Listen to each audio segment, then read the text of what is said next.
Hintayin natin siya mag-green bago natin ilagay yung ito guys.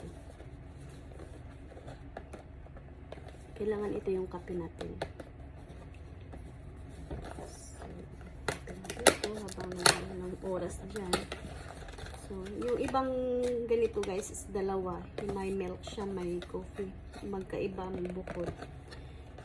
Para sa akin is ano sa oras na yan, nag-green na siya guys. Ilagay natin ito. Open natin to dito.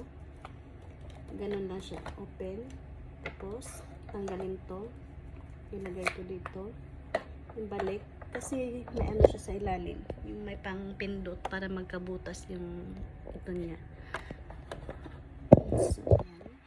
Balik natin. Tapos, isara natin. Ilagay natin yung tasa.